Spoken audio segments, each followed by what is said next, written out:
ఒక్కసారి కొమ్మూరి గోల్డ్ కి కాల్ చేయండి. తాకట్లో ఉన్న మీ బంగారాన్ని విడిపించి మార్కెట్ ప్రైస్ కి వాళ్ళు కొనుక్కుని మిగతా డబ్బులు మీకు ఇచ్చేస్తారు. హలో అండి, అందరికీ నమస్కారం. నాతో ఉన్నారు టీడీపీ అధికార ప్రతినిధి వేణుగోపాల్ రెడ్డి గారు. సార్ నమస్కారం. నమస్కారం సార్, వైఎస్ వివేక గారి హత్య కేసు మళ్ళీ తెర మీదకి వచ్చింది. మళ్ళా మీడియా ముందు వాదోపవాదాలు జరుగుతున్నాయి.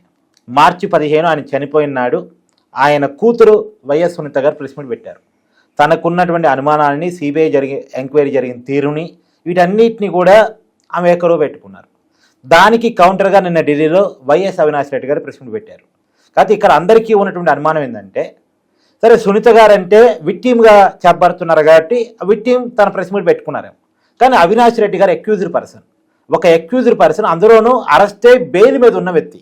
బెయిల్ కండిషన్స్లోనే చాలా క్లియర్గా ఉంటుంది. బయట ఒక కేసు, అంటే ఏ కేసులో అయితే నిందితుడిగా అతను ఉన్నారో ఆ కేసు ప్రస్తావన అతను చేయకూడదు. ఆ కేసును ప్రభావితం అయ్యే విధంగా మాట్లాడటం కానీ ప్రవర్తించడం కానీ చేయకూడదు. కానీ నిన్న అవినాష్ రెడ్డి గారి ప్రెస్ మీట్ ఎలా చూడాల్సిన పరిస్థితి ఉంది. ఇప్పుడు CBI Avinash Reddy bail cancel చేయాలని కోర్టుకి వెళ్ళే అవకాశం ఉందా? అసలు అవినాష్ రెడ్డి చెప్పిన మాటల్లో కూడా ఉన్న నిజమెంత? ఇక్కడ ఒకటి అన్న, అవినాష్ రెడ్డి గారు ప్రెస్ మీట్ నిన్న పెట్టిన దాని గురించి మాట్లాడే ముందు అసలు ఒకసారి బ్యాక్ వెళ్ళి చూసుకుంటే, ఆయన సంఘటన జరిగినప్పటి నుంచి ఈ రోజు వరకు జరిగిన సంఘటనలు ఒకసారి మనం మెమరీ వేసుకుంటే, అసలు అవినాష్ రెడ్డి గారి పరిస్థితి ఏంది, అవినాష్ రెడ్డి గారి మైండ్ సెట్ ఏంది, అవినాష్ రెడ్డి గారు ఏ రోజుకి ఏ మాట మార్చడం మనకు అర్థమైపోతుంది. మర్డర్ జరిగిన రోజేమో జగన్మోహన్ రెడ్డి గారు, అవినాష్ రెడ్డి గారు వాళ్ళే అక్కడికి వెళ్ళి స్పాట్లోకి వెళ్ళి సునీత గారిని కూడా ఇన్వాల్వ్ అవ్వకుండా, వాళ్ళ సొంత కూతురు కూడా ఇన్వాల్వ్ అవ్వని కన్నా ఆ మర్డర్ని కవర్ చేయాలని ప్రయత్నం చేసినాడు. First point. రెండో పాయింట్ ఏంటంటే, అక్కడ మర్డర్ జరిగినప్పుడు అక్కడ ఫస్ట్ ఏమన్నారు, ఆయన ఏదో హార్ట్ అటాక్ వచ్చిందని చెప్పింది వాళ్ళే. ఫస్ట్ ఛానల్ అయినా అలా ఈ బ్లూ మీడియాలో అన్ని ఛానల్ వాళ్ళే టెలికాస్ట్ చేశారు. ఎవరో వచ్చి ఇది చేశారు, లేకపోతే హార్ట్ అటాక్ చనిపోయారని చెప్పారు. నెక్స్ట్ జగన్మోహన్ రెడ్డి గారు వెళ్ళిన తర్వాత ఏం చెప్పాడు, గొడ్డలతో నరికారని చెప్పాడు. గొడ్డల పొడితో చనిపోయారని చెప్పి వాళ్ళే చెప్పారు. ఆ తర్వాత మళ్ళీ ఏం చేశారు, ఒక 2-3 రోజుల తర్వాత మళ్ళీ తీసుకొచ్చి అది కూడా టీడీపీ కుట్రలో భాగంగా టీడీపీని మర్డర్ చేయించిందని కూడా వాళ్ళే చెప్పారు. నారావారి రక్త చరిత్ర అని వాడే చెప్పారు.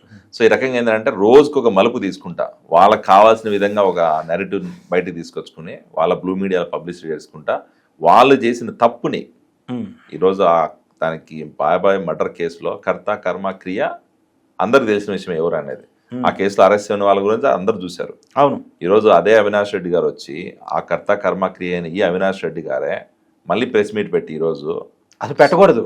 ఫస్ట్ థింగ్ ఏంటంటే, ఈరోజు ఆయన ముద్దాయి అక్కడ ఆ కేసులో ఆల్రెడీ బెయిల్ మీద నిందితుడుగా ఉన్నాడు, బెయిల్ మీద బయట ఉన్నాడు. ఒక బెయిల్ మీద బయట ఉన్న వ్యక్తి అదే కేసు గురించి ఈరోజు మాట్లాడడం అనేది ఎంత దౌర్భాగ్యం ఆలోచించుకోవాలి. రెండో పాయింట్ ఏంటంటే, ఈరోజు సునీత గారు ఆమెకి ఒక కూతురుగా బాధ ఉంటుంది. వాళ్ళ నాన్న కేసులో న్యాయం జరగలేదని బాధతోటి ఆమె వచ్చి ప్రెస్ మీట్ పెట్టింది. ఆమెకున్న ప్రాబ్లమ్స్ లేకపోతే ఆమెకున్న వర్షన్ ఆమె చెప్పింది. నీకు నిజంగానే చిత్తశుద్ధి ఉంటే, నిజంగానే నువ్వు మీ బాబాయ్ మర్డర్లో ఇన్వాల్వ్ అవ్వలేదంటే, నిజంగానే మీరు ఎక్కడ దాంట్లో చేయలేదనుకుంటే మీరు ఎందుకు సైలెంట్గా ఉండలేకపోతున్నారు? ఎందుకు ఈరోజు మళ్ళీ ప్రెస్ మీట్ పెట్టి రెచ్చగొట్టే విధంగా మాట్లాడుతున్నారు? దాన్ని తీసుకొచ్చి మళ్ళీ ఈరోజు కూటమి ప్రభుత్వం అలా తెలుగుదేశం పార్టీ మీద మళ్ళీ మరకదలను ఎందుకు ప్రయత్నం చేస్తున్నారు అంటే, వీళ్ళు ఏంటంటే కేవలం వాళ్ళ రాజకీయ స్వార్థం కోసం, లేదా వాళ్ళు చేసిన తప్పును కప్పిపుచ్చుకోవడం కోసం, లేకపోతే వాళ్ళు ఏదైతే ఈరోజు ఆ కేసులో ముద్దాయిలాగా ఉన్నారో దాన్ని మేము కాదని చూపించుకోవడం కోసం ఇలాంటి కొత్త కొత్త డ్రామాలకు తెరలేపుతున్నారు తప్ప వాస్తవాలు ఎక్కడ లేవు. సార్, ఒకవైపు ఏమో వైఎస్ వివేక గారు చనిపోయి దాదాపు 2019 అంటే 7 సంవత్సరాలు దాటిపోయింది.